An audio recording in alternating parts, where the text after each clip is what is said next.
Hi, my name is Mazzy Mayhem, and welcome to Pretty and Dangerous, my little corner of the internet for misfit girls, gays, theys, and everybody in between. I like to talk about fictional characters, rant about society, and have a love hate relationship with romance. Or maybe I just love to hate in general. Either way, this is our space to do whatever we want. So, grab a face mask, put on some cozy, comfortable clothes, and let's dive into the drama. Once again, I just like to ask everybody how they're doing. Like, have you been up to anything new, what's good, or that? Me personally, I'm honestly just looking forward to warmer weather. Like, I really am sick and tired of this cold weather. Like, I know I've mentioned it before, and that's probably not the last time you're gonna hear of it. I just want sun. Like, I genuinely feel like when the sun is out, I can face anything, you know? But in this weather, it just really gets to me. Um, Also, I have a migraine today, and I've been getting migraines quite a lot recently. I don't know what it is, if it's like stress or lack of sleep, but I think I've been sleeping better recently, so maybe it's not that. I do think it might be like tension headaches from my hair, like tying my hair up at work and stuff. So I've been trying to wear it in low ponytails and stuff, but it might be that. But so I might not be that enthusiastic this episode just because my head hurts, bro. Um, I do have a quick update that I had a goal this year from when I started this podcast, YouTube channel, whatever it is. At the moment, it's a YouTube channel, but I do want to eventually turn it into like an actual podcast. I just need to get some stuff together. And personally, the only reason I started before I had that stuff together is because I told myself if I don't start now, I will find a million reasons not to start. So I may as well just start posting and then catch up later, whatever. Anyway, my point was my goal starting this year was to post a episode every single week. I didn't want to miss a single week this year. It's only halfway through February and I'm already might have to break that promise with myself just because my family is moving, so and like the way we're having to move is a little bit weird because it's so sudden that my family decided to move. So my parents and my younger siblings are moving first, and me and my sister are staying with my grandma, like my grandparents, for a while. It's only like 3 weeks, 2 3 weeks, I think. And like while we finish our notice periods and some other stuff that we have to finish before we can join my parents. So yeah, while I'm at my grandparents' house, I'm not gonna be able to film. Can I speak? Can I ever come on this podcast and just speak? No. While I'm at my grandparents' house, I'm not gonna be able to film videos because I'm not gonna have the space because I'll be sharing a room with my sister and I probably won't have my lights and stands and stuff. So yeah, I'm probably just not gonna be able to film while I'm at my grandma's house. So I might have to like take a break for 3 weeks. However, I will try my best. Like I'm trying my best to film ahead, like pre-record videos, but I don't know if I'm gonna be able to have time to do that either. It's because everything's happening so fast, to be honest. Um, but if I can't get any content out for the weeks that I'm staying with my grandparents, I am going to make sure that I have tons of content ready for when I do move into the new house so I can just start filming and bang them out episode after episode. So yeah, hopefully that goes okay. I do want to try and pre-record some stuff though, but we'll see how it goes. Anyway, now we can actually finally dive into the topic and talk about what we're gonna talk about. I've done some housekeeping and caught everybody up with what's going on in my life because that's obviously what's important right now.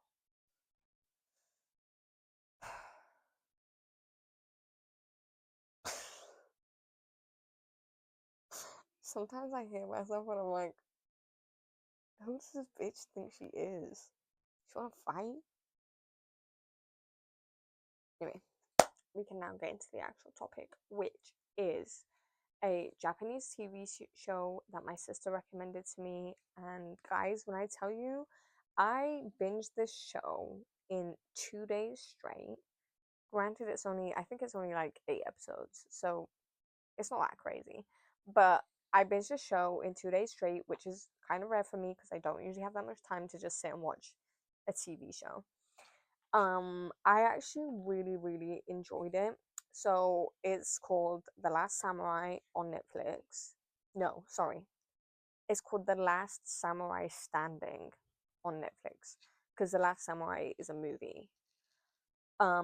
Which I'm gonna talk about that for a second because I watched The Last Samurai, the movie with um, is it Tom Cruise? Sorry, I don't really know actors' names that well. I think it's Tom Cruise. Yeah, with Tom Cruise in it. That movie is everybody who's watched it says it's a really good movie, and in some ways, I guess it is. Like, it's a very like emotional movie. Like, it stirs the emotions. It did, and I guess the story is quite good. But I could also have some criticisms of the story if I really wanted to, like properly get into it. But to me, that movie just gives white male savior. Like, that's all that movie is about because no way did a white man just find himself amongst the samurai. And I know that's not how it goes, but he ends up living with the samurai and then he becomes the last samurai alive. I was going to say last samurai standing, but that's the name of the show. It's kind of confusing. There's no way. And then on top of that, like he's brought to Japan by the American military to train Japanese imperial soldiers in the art of Western warfare in the movie. This is not the show, by the way. Um, and then he ends up being captured by the samurai. And right before he gets captured, he kills one of the samurai. He manages to kill him. And then they capture him and they take him back to their village in the mountains. He then has to, like, they then put him in a house, a woman's house, who we later find out is the wife of the man he killed, and she has to take care of him. And get this, guys, he ends up falling in love with her, and I think they end up being together in the movie. Like, as white male savior complex right there, and that destroyed the movie for me. If it had just been about um Japanese people and their struggle with like the shift from going from shogunate, is that how you say that? Shogunate, shogunate. How do you speak? Um, going from like the era of samurai, where samurai were the ruling class, to this westernization and modernization of Japan and their struggle with it, rather than some white man just coming in and basically taking over. I don't know. To me, that ruins the movie. The soundtrack is great though. I love the soundtrack in that movie. Like, I used to fall asleep to the soundtrack of that movie. It goes hard. It really does. Anyway, that's The Last Samurai, the movie with Tom Cruise. And now we're going to talk about what we're actually here to talk about, which is the show on Netflix, The Last Samurai Standing. Now, this show actually gives what I wanted The Last Samurai to give. There is no white man savior in this show. Okay, it's set in the exact same time period as far as I'm aware. The era of the samurai is coming to an end because of the introduction of weapons like guns and firearms and stuff like that. And also, Japan is just moving in a different direction politically. Like, the samurai are almost obsolete at this point in time. Like, they're not really needed anymore, and the government doesn't really know what to do with them because they used to be the most elite of the elite. ruling class, as far as I'm aware. Like, please correct me if I'm wrong. I have limited knowledge and understanding of this because I'm obviously not Japanese. But based on what I've read and what I understand through like movies and stuff, which is probably not that accurate, but I've also read stuff. Sorry. Yeah, it's set in that time period. As far as I can tell, well, the show centers around a samurai warrior who we know as Saga in the show. And he was like a very renowned samurai. And like, as I mean, it is kind of difficult to piece together exactly what goes on, like politically. But as far as I can tell, the samurai went like were fighting in like the last battle of the samurai, and they were warring and fighting and stuff, swords and blah, blah, blah, blah, blah, blah. But the samurai like were supposed to be like the protectors of the emperor.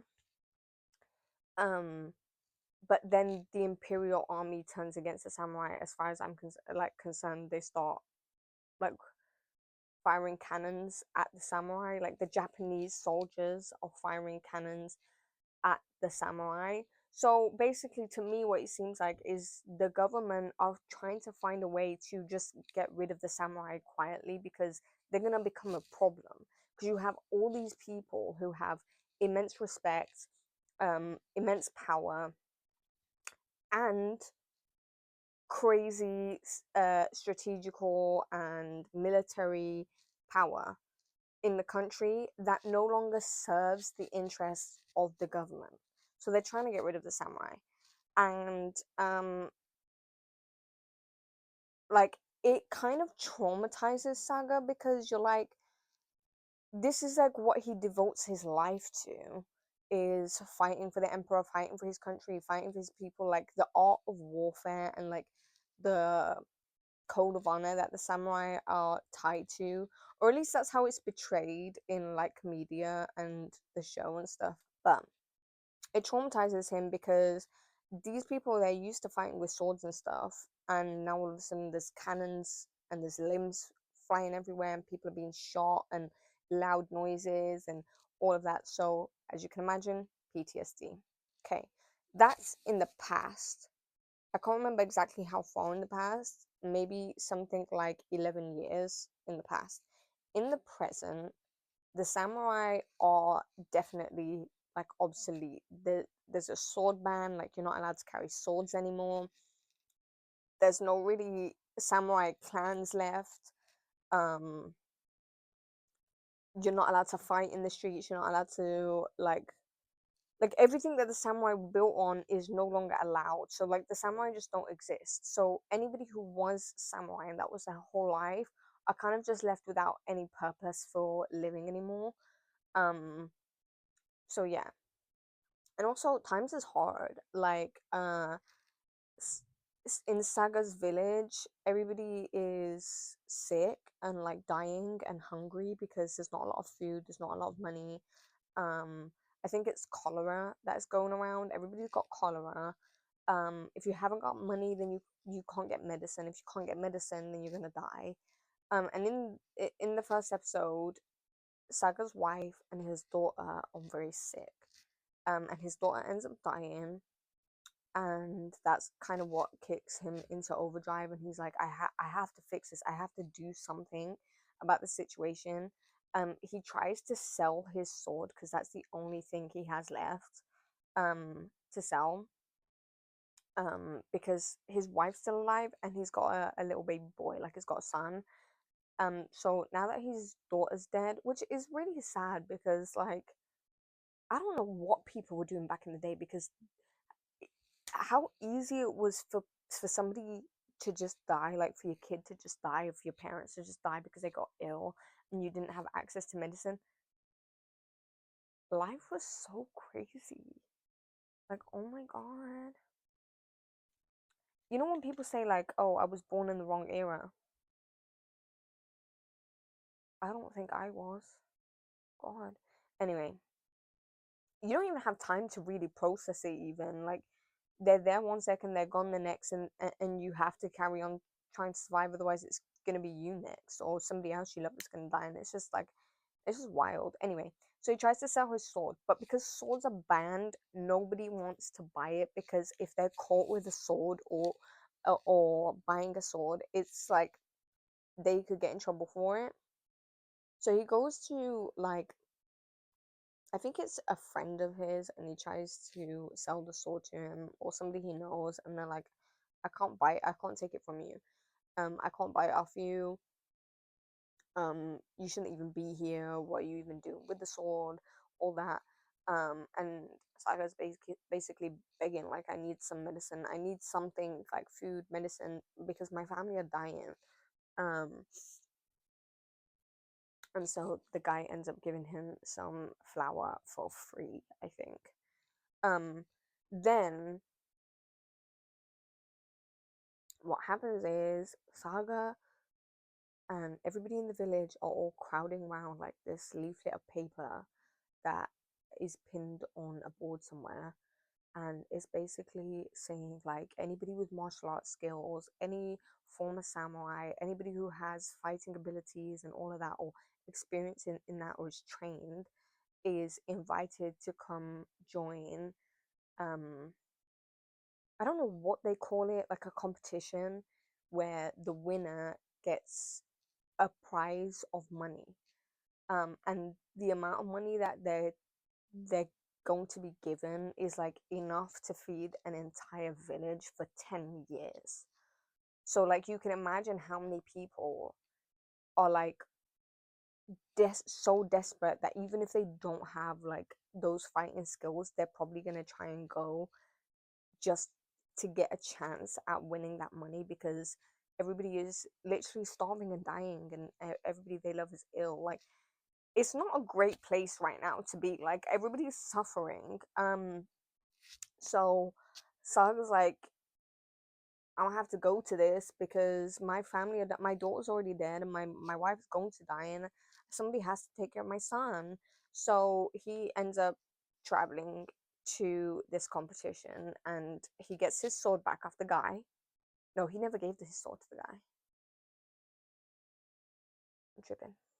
Anyway, he goes to this thing. He obviously takes his sword, and thank God he still has it, and nobody bought it off him. Do you know what I mean? Anyway, oh yeah, I forgot to mention, as the villagers are around the leaflet looking at it, the police come, and everybody kind of like runs away. Like it's like the police are obviously not going to be happy with this leaflet, like the way everybody's reacting. So that tells me that this is like underhand, like this isn't government official, like this is nothing to do with the government. And in fact, if the government found out, this whole thing would get shut down. So then when you think about that and the amount of money that they're going to be given, it makes you think, what is this? Who's funding this? Where's this money coming from? Um, what is going on? Why do they want people with martial arts abilities? All of that. And to me, my immediate thought when I watched it was somebody is trying to build a private military, and they want the best of the best. So they've got this competition to kind of weed out the weak from the strong. And obviously to incentivize people to go, they're offering a cash prize. That was my thought initially. But yeah, so once all the participants are there, they're like gathered in some kind of courtyard area. Um, and no, it's like nobody really knows what they're doing there or what's really going on. Everybody just got the same leaflet. It's talking about competition and a cash prize. At the end. Um, and then like some guy starts announcing stuff, like he starts talking in a really condescending tone. He immediately takes control of the room, like he tells somebody this is somebody who is like, I want to say a leader, but not in like a leader in like the heroic sense, but like somebody who captures attention, like forces everything onto the like I don't know how to describe it. Like he reminds, like the way it's done. Obviously, it's a Japanese TV show, but it's literally like a live action anime. Like this guy comes across as like one of them crazy villains in anime that's slightly unhinged up here, and they walk back and forth and they just keep talking and they keep like monologuing. Like it's given the villain monologue in an anime is what it's given to me, and I'm low-key here for it. And also, to me, he kind of looked like G Dragon from Big Bang. So I was like, but he's kind of hot though. So like, I don't know. At least like I used to think G Dragon was hot. I don't know what he looks like now, to be honest. I haven't really checked in on Big Bang for a while. But anyway, that's besides the point. Um, but yeah. So from that, it becomes apparent that this is like a game show thing. Like, a lot of movies have been doing like it's like what's it called? That Korean one? Squid Games. It's like a Squid Games type deal, but it's like feudal Japan settings. It's like a game show in feudal Japan, so or like one of them death games in that have become popular in horror movies and stuff. Now, here's where I was like, I don't know if I want to watch this because I don't like death game movies. Like I know they're really popular, but I don't really like them. Because to me, horror movies always are always telling of what that society fears the most. And I do think at the moment, at least one of my fears is that and it's reflective in these movies, like, and that's why I don't like them, is because they're too real to me. Anyway, let me say what I was gonna say. um so I don't like death games because death games often revolve around some super rich people who are funding a game where desperate people kill each other for money.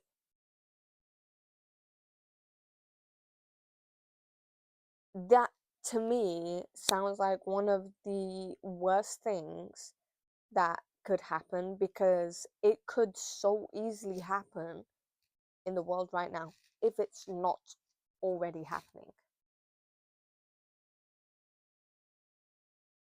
Like, to me, certain things do look like death games. Like, when you think about certain things that are going on, like geopolitically in the world right now, it looks like that to me. And this is why I don't really like them as entertainment, and as entertainment, because they just really freak me out, because I don't know, I'm not super rich, so I'm not identifying with the game masters, nor do I want to, because they're horrific people who do horrific things for some. And like, the premise is, who the hell is benefiting from what goes on in these movies? The rich people. How are they benefiting? Entertainment. What is the entertainment? Us povos killing each other for the promise of a bit of money. And that money, the people running it are so rich. The money that they're giving to the poor people or the people competing in the death games is so little to them. It's like throwaway money. Like, huh? Like, I don't like it. So when I found out this show was a death game show, it kind of became like, I was like, I don't know if I want to watch it. I don't know if I'm gonna like it. But I think the thing that saved it was that it's set in the past. There was a little bit of like a fantasy theme to it, because there's certain things that happen that make it a little bit better.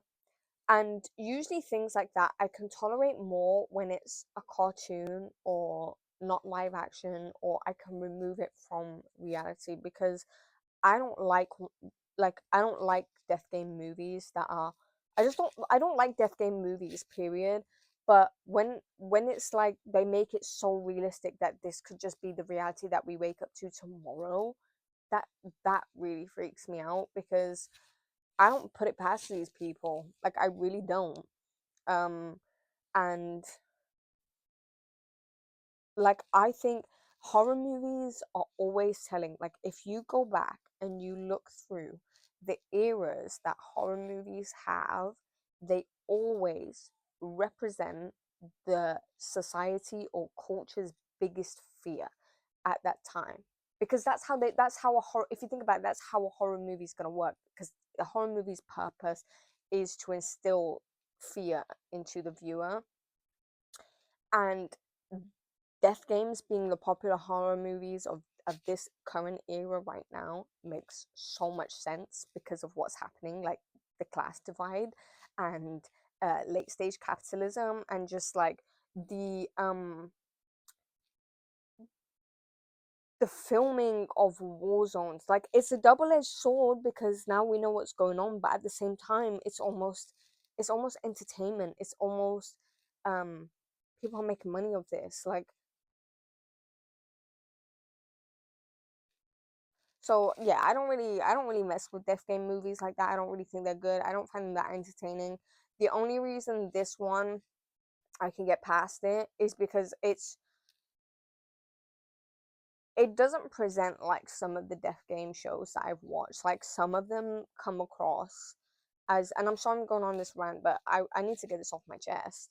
Some of them come across as like the movie isn't even that good. Like, it just makes you really unsettled. Like, and I know for a fact I don't like them, and some of them are just shit. And I don't, and the only reason they get any credit is because there's so much death, like senseless death in it. Like, I don't even think these movies are like raising awareness or getting you to think about the system anymore. It's just the commodification of desperate people killing each other for the entertainment of rich people.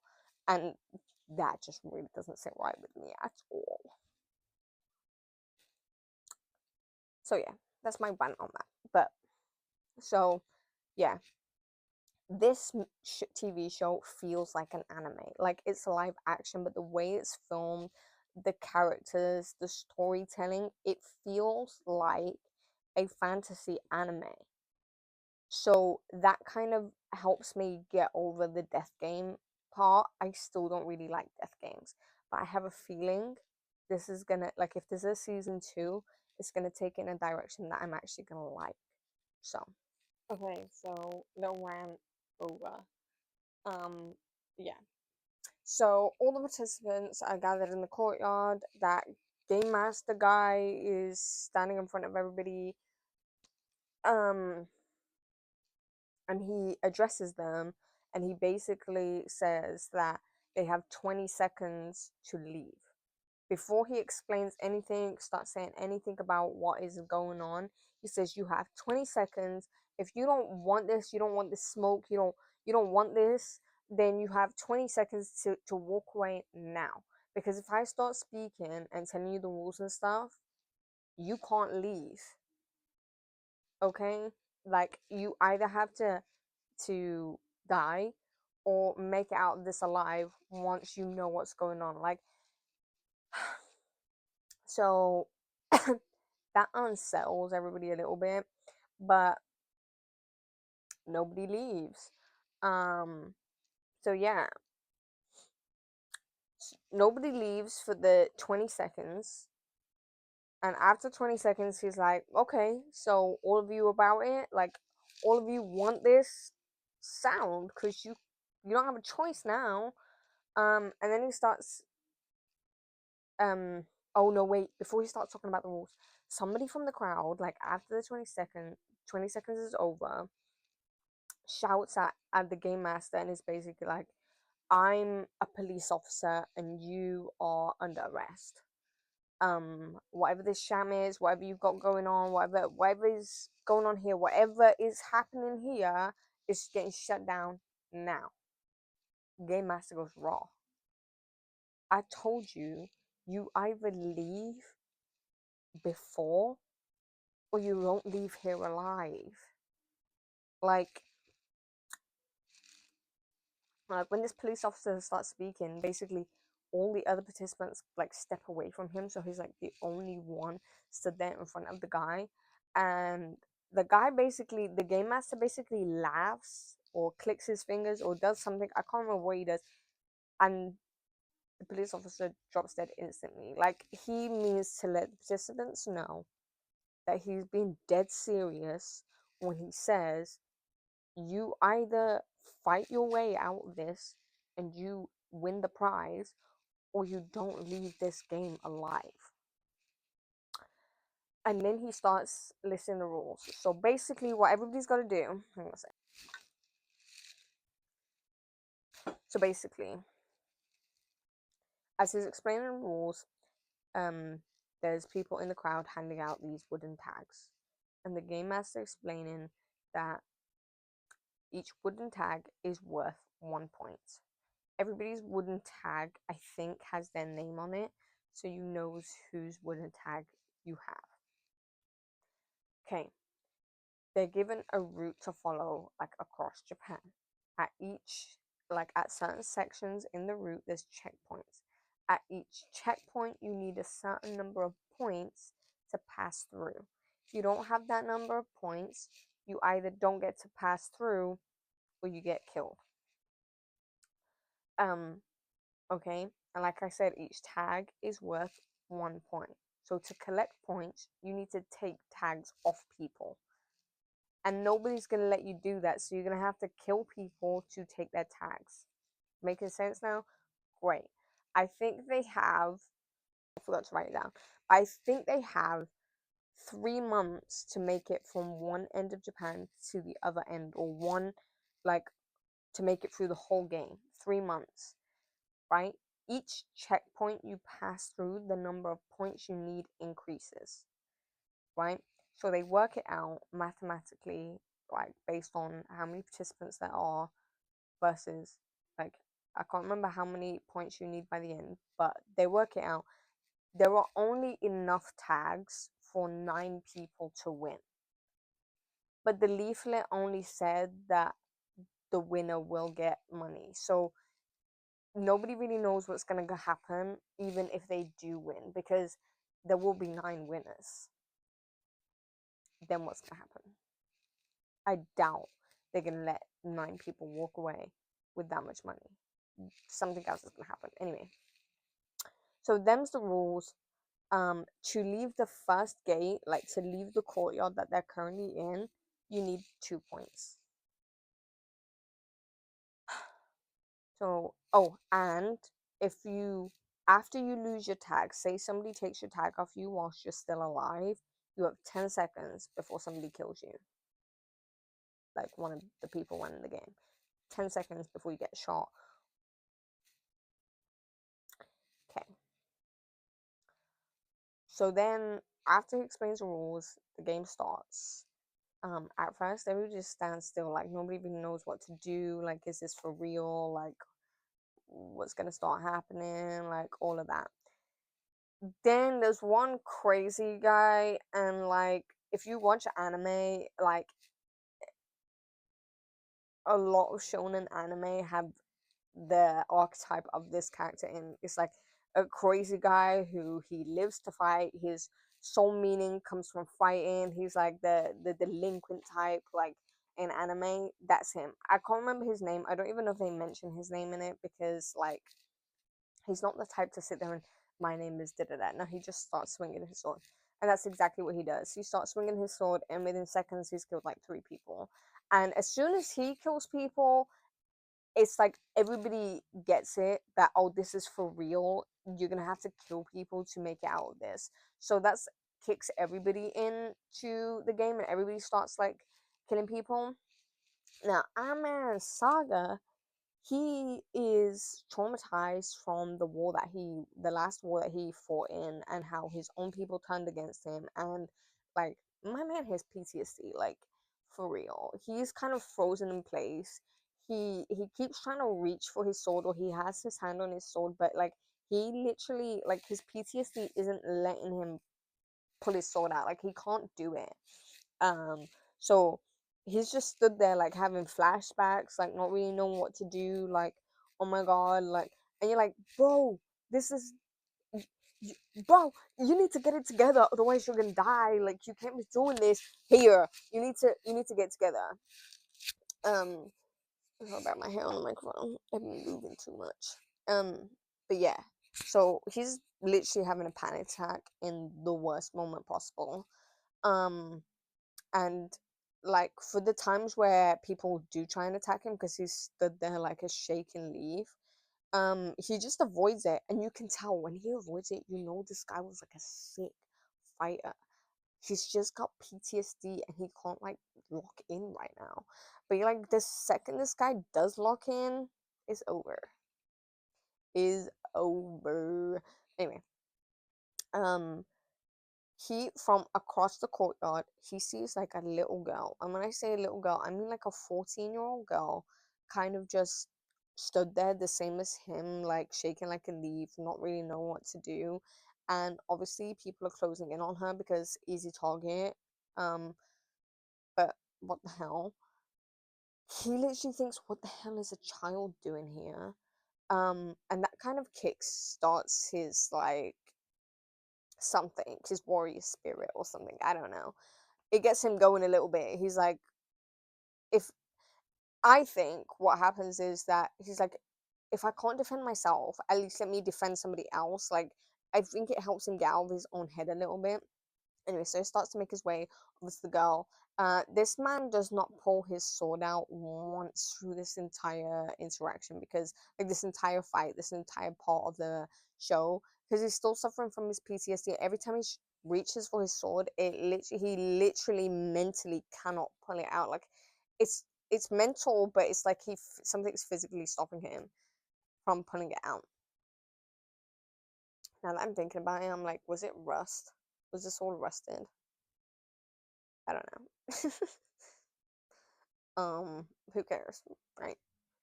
Anyway, safe to say he and the girl make it out. I want to say the girl's name is Futaba, but I can't actually. By the way, I'm really sorry for my pronunciations, but I feel like sometimes it's even worse if you try and pronounce it like correctly and then still get it wrong. And also, what I think is going on like with Saga and Futaba is because he lost his daughter, like, and this is the show as well. Like when he sees her, he gets flashbacks of his daughter. It's almost like his brain is trying to pretend that his daughters didn't die and that his daughter's right there and he has to protect her, like he has to save her. So that's why he kind of like takes her under his wing and like protects her. Like he does not let her out of his sight. This man, he does not let her leave his side. Anyway, so they get past the first gate. um and I'm not going to go too much into the plot because what I really want to talk about is the different characters, because they okay. So the first interesting character that we meet is um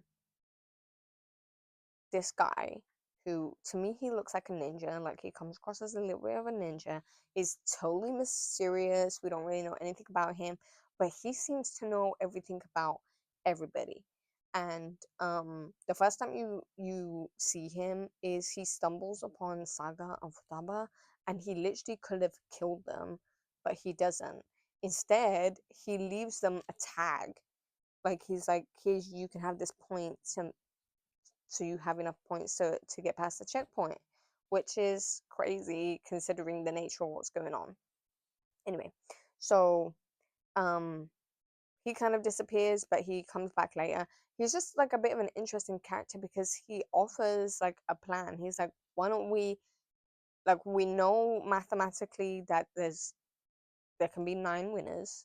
So why don't we team up? If we team up, we stand a better chance of getting through the gates, staying alive, and hey, there is enough tags for 9 people to win, and we don't know what's gonna happen after, like, so we may as well team up for now. It's his thing. But this guy, my initial thought from this guy was, let me actually check if I had his name written down as well, because then I can stop calling him this guy. Okay, I didn't write his name down. I'm not even sure if they totally mentioned his name, to be honest. But anyway, this guy, I get the feel like I first saw him and like like they interact with him a little bit. I was like, is this guy like an inside man in the game? Like, is he there to make sure it goes in the direction that whoever's running it and orchestrating it wants it to go in? Like, is he pulling the strings behind the show? Like he's given that sort of vibe, and with Japanese stuff, you don't know. Like you really don't know. They're kind of plot twists. Like they do be catching you off guard. Like I can sort of predict these things when it's Western movies, but the Japanese know how to get me a little bit more. So I'm actually really excited to find out who he is. Um, Saga's backstory is really interesting as well. Like, there's a whole thing about that. He has siblings who are in the game. He doesn't know they're there. So there's an interesting thing with that. There's also like a samurai character who he looks like a traditional samurai. He's got the hat, but he's got like haggard robes, and he's hunting Saga and Saga's siblings from back in their childhood days or whatever. And he's hunting them, and that's the only reason he's in this game. Um, but before you even see him, you can always hear a bell ringing. Like he comes across as a bit mystical. Like this is why I'm saying the fantasy stuff comes in, because like you just don't really know. And then when he does fight, it's like he's not fully human. Me's thinking he's a bit of a demon, like he's got some kind of demonic spirit attached to him. Like Japanese love that stuff. Um, and I do too, to be honest with you. And I would that's what is given to me. He's super cool as well. Like his outfit, how he turns up, how he fights, and he's like an old guy, an old looking guy. And when he fights, there's just no chance for anybody else. You can tell this guy is OP, like he's overpowered. And then another interesting character who I want to know more about in the show, because there's only one season out, and the first season basically just it gets it going a little bit, but mainly it's just set up the board a little bit, if that makes sense. Um, this character, the way he talks to me is given like he thinks he's sent from the gods, like he thinks he's the gods messenger on earth, like he thinks he's doing the will of the gods.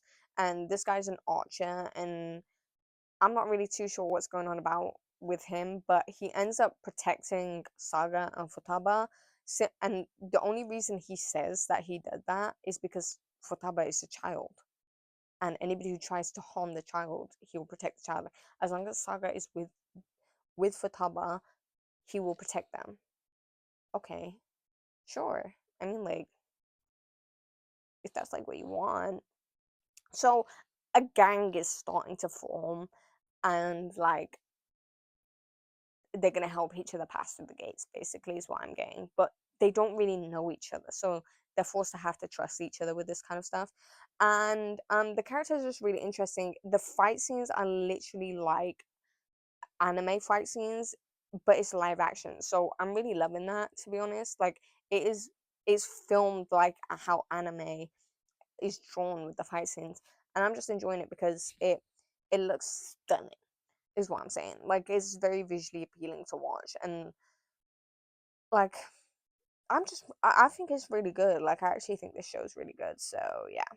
But um as of right now, those are the characters I'm interested in. They might introduce some other characters or focus on some others a little bit more. I hope they do. I hope we get to learn a little bit more about the characters I'm interested in season 2, which I hope we get soon. Don't leave me hanging, guys.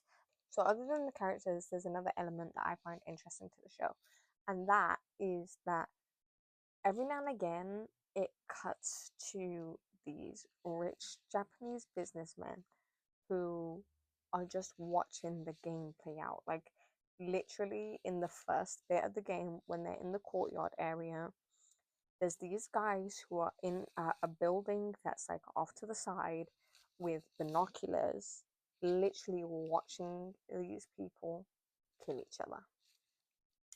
This is the part of these death game shows that it really unsettles me, because it's one thing to have a story where like there's fighting and there's swords and this, that, and the other.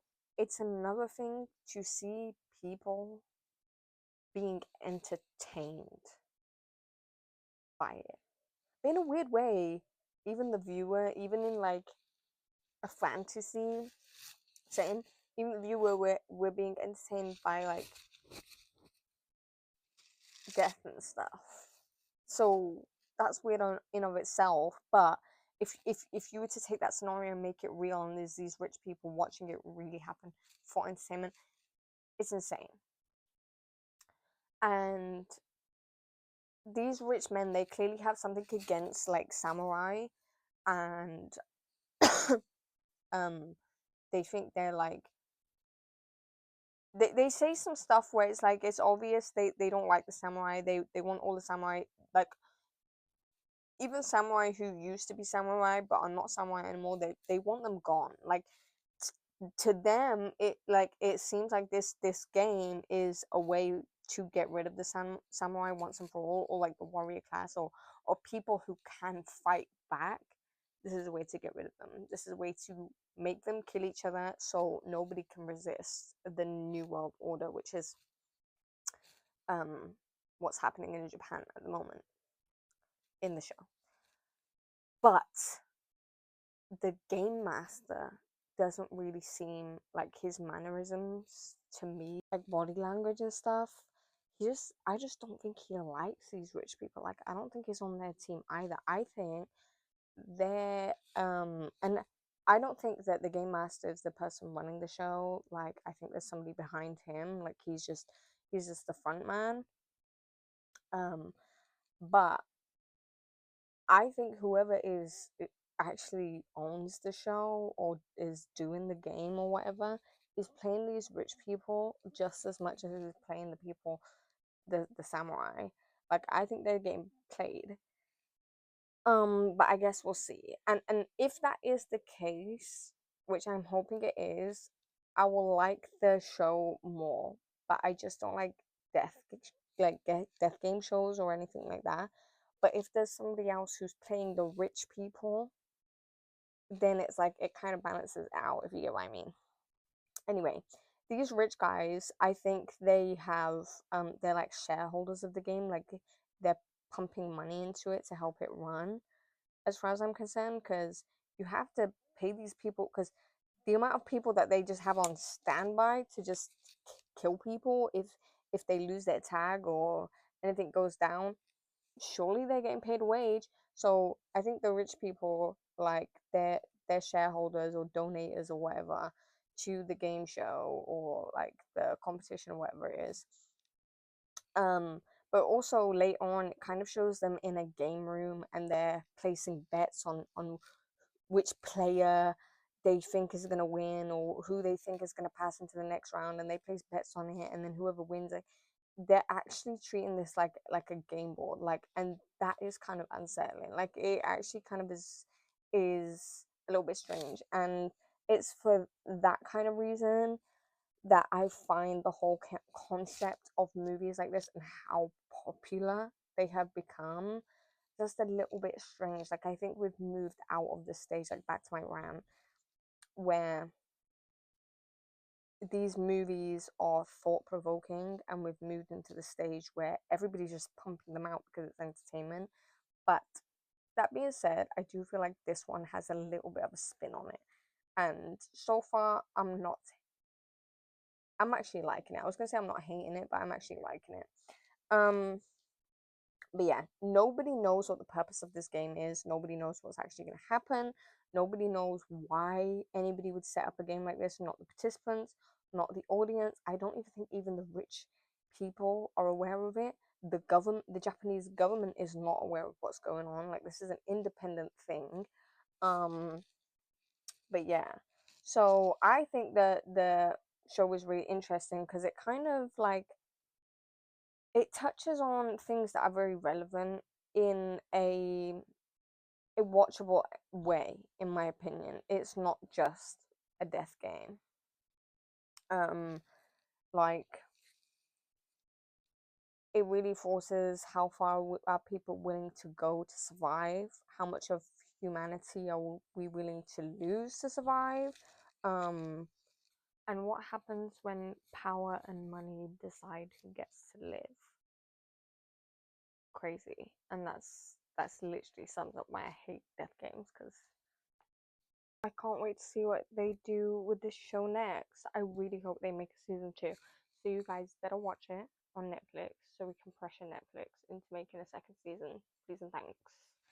Um, but yeah, I think that's it. I think we've come to the end of today's episode, video, whatever.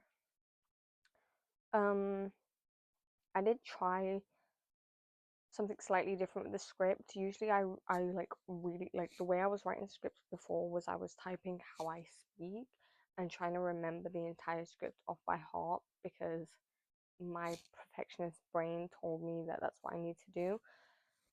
And also because I had anxiety about like not knowing what to say on camera and messing up a little bit. But today I tried to, the way I wrote the scripts was just really short bullet points just to jog my memory of things really quickly. Um, and then just letting myself ramble in front of the camera, to be honest. And I think it went really well. We'll see in editing, to be fair. But yeah, I think I preferred this way of filming. It was definitely less pressure on me, and I felt like I didn't feel like there was something that I was gonna get wrong. But yeah. Anyway, right vibes. That's the end of today's episode. I hope you had fun ranting with me about fictional characters. Um, Remember, this is all in good fun and just me humble opinion. Don't take it too seriously, is what I'm trying to say. And I'd also love it if you shared your opinions in the comments. That would be great. I'm not really sure what I'm doing next week, so it's just touch and go now. So I'm not gonna give an episode next episode what we're doing, just in case it doesn't happen. But keep you updated on that, I hope. But yeah, don't forget to stay pretty and stay dangerous. Bye.